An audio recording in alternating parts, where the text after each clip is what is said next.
सांगली जिल्ह्यामध्ये ज्या घडत असलेल्या ज्या घटना, जे रस्त्यावर फिरत असलेले जे बेघर बेवारस, त्यांचे नातेवाईक हे 100% असतातच, पण कुठं तर लपून राहणं, आपली ओळख लपवणं असा जे प्रकार चालू आहे, हे एसवी सामाजिक संस्थेच्या लक्षात आलेलं आहे.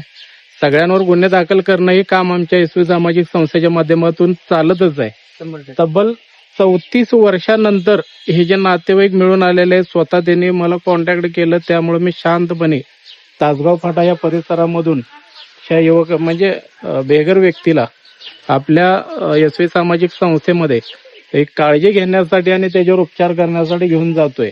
त्याच पद्धतीनं प्रत्येकाला या व्हिडिओच्या माध्यमातून मी सांगतोय, सांगली जिल्ह्यामध्ये जेवढे पण बेघर फिरत असतील, तात्काळ त्यांना संरक्षणासाठी ताब्यात घ्या नातेवाईकांनी, अन्यथा आपल्यावर कायदेशीर कारवाई केल्याशिवाय एसवी सामाजिक संस्था ही राहणार नाही. त्याचबरोबर इथले जे स्थानिक आहेत त्यांच्याकडून आपण माहिती घेऊ की किती वर्षापासून ह्या म्हणजे बेघर व्यक्तीला घर असून सुद्धा हे रस्त्यावर जे राहतोय याला किती वर्षापासून बघतात, जरा थोडी माहिती द्या फक्त. 1 वर्ष झालं ते फिरतोय असाच सकाळ संध्याकाळ या रस्त्यानं आणि इथं झोपत असतो. आम्ही सकाळ झालं का त्याला नाश्ता चहा वगैरे देत होतो. आम्ही पण त्याला मदत करत होतो. त्याला चहा पाण्याची नाश्ता, कधी जेवण अशी सगळी सोय करत होतो. जे आपल्या हाताला येईल ते आपण करतच होतो. म्हणजे अशा अवस्थेत असलेला माणूस त्याला सांभाळणं गरजेचं आहे.